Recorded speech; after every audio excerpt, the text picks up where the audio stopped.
5-minute questions. Mr. Brock.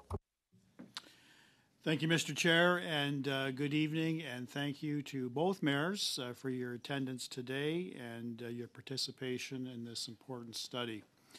I'd like to start off with you, Mayor Dilkens, and I'm going to start off with a statement that seems so obvious, but I think it bears repeating.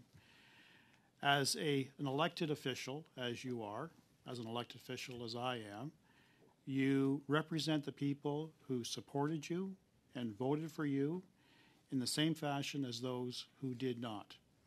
In your particular case, you represent all the citizens of your city, those who followed health measures, and those who protested against health measures.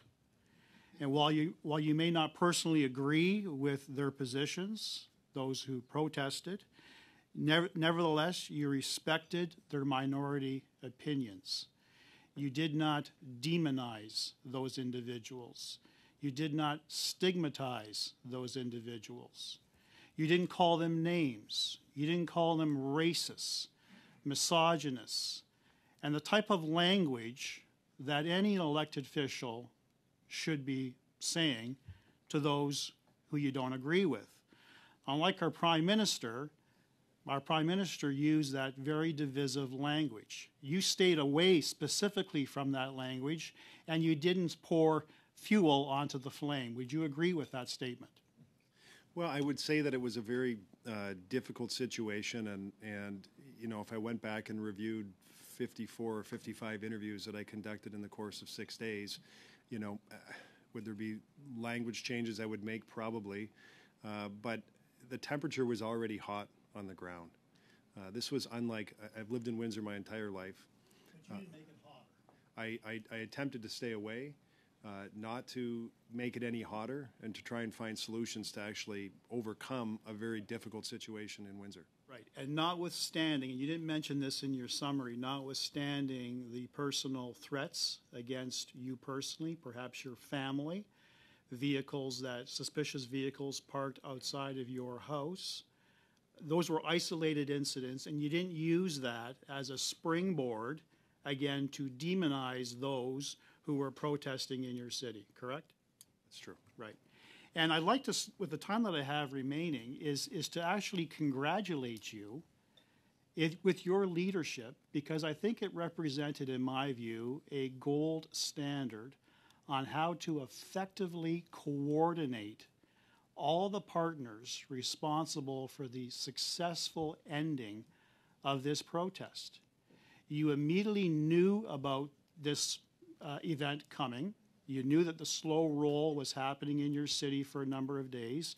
To your point, you picked up chatter on social media. You knew the temperature was rising. And the moment the blockade actually started, you, as an effective leader, reached out to the police chief or vice versa, and you coordinated a plan. You asked specifically, what do you need? She told you, without any hesitation, I need resources. You asked how many? She said 100.